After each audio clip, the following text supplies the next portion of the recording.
بسم اللہ الرحمن الرحیم۔ شروع اللہ کے نام سے جو بڑا مہربان نہایت رحم کرنے والا ہے۔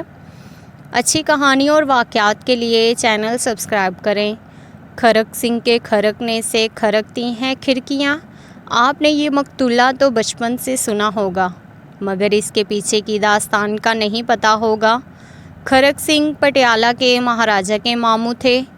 پٹیالہ کے سب سے بااثر بڑے جاگیردار اور گاؤں کے پنچایتی سرپنچ بھی تھے۔ ایک دن معاملات سے تنگ آ کر بھانجے کے پاس پہنچے اور کہا کہ شہر کے سیشن جج کی کرسی خالی ہے، مجھے جج لگوا دیں۔ ان دنوں کسی بھی سیشن جج کے آرڈر انگریز وائسرائے کرتے تھے۔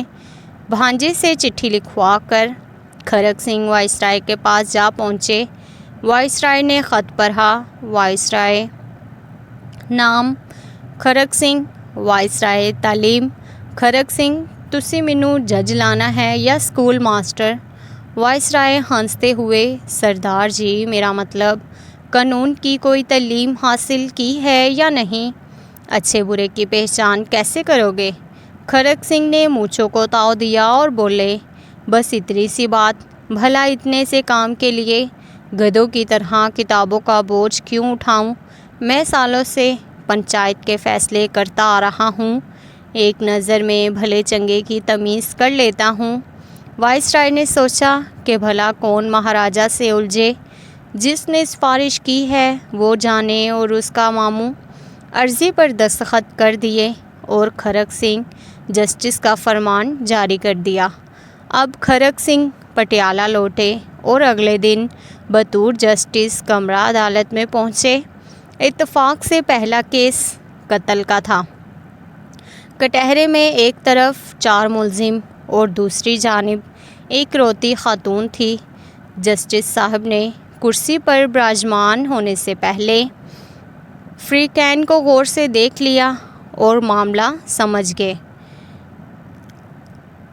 ایک پولیس افسر کچھ کاغذ لے کر آیا اور بولا، مائی لارڈ، یہ عورت کرانتی کور ہے۔ اس کا الزام ہے کہ ان 4 لوگوں نے اس کے شوہر کو قتل کیا ہے۔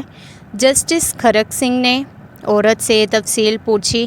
عورت بولی، سرکار، دائیں جانے والے کے ہاتھ میں برچھا تھا اور برابر والے کے ہاتھ میں دانتری اور باقی دونوں کے ہاتھوں میں سوٹے تھے۔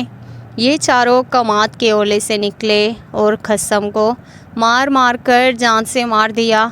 جسٹس کھرک سنگھ نے چاروں کو غصے سے دیکھا اور پوچھا، کیوں بدماشو، تم نے بندہ مار دیا؟ دائیں طرف کھڑے بندے نے کہا، نا جی سرکار، میرے ہاتھ میں تو کئی نہیں تھی۔ دوسرے نے کہا، میرے ہاتھ میں بھی دانتری نہیں تھی، ہم تو صرف بات کرنے گئے تھے اور ہمارا مقصد صرف سمجھانا تھا۔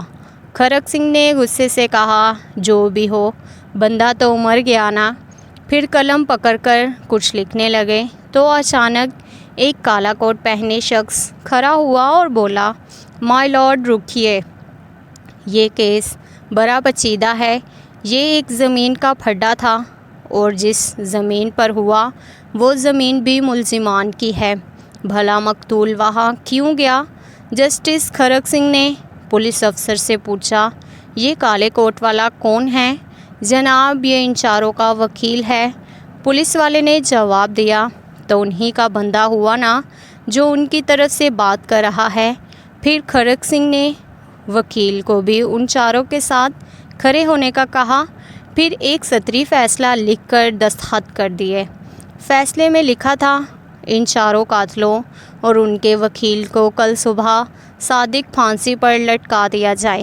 پٹیالہ میں ہلچل مچ گئی۔ ہر لوگ کھرک سنگھ کے نام سے تھر تھر کانپنے لگے کہ کھرک سنگھ مجرموں کے ساتھ ان کے وکیلوں کو بھی پھانسی دیتا ہے۔ اچانک جرائم کی شرح 0 ہو گئی۔ کوئی وکیل کسی مجرم کا کیس نہ پکڑتا۔ جب تک کھرک سنگھ پٹیالہ جج رہے، ریاست میں خوب امن رہا۔ آس پڑوس کی ریاست سے لوگ اپنے کیس کھرک سنگھ کی عدالت میں لاتے اور فوری انصاف پاتے۔ اس واقعہ میں دور حاضر کے پڑھے لکھے ججوں کے لیے ایک گہرا سبق ہے کہ اگر انصاف فوری اور مجرموں کے ساتھ ان کے وکیلوں کو بھی سزا ملنے لگے تو ملک میں جرائم کی شرح 0 ہو جائے گی۔ اللہ ہمارے ملک کے قانون دانوں کو بھی ہدایت نصیب فرمائے، آمین ثم آمین۔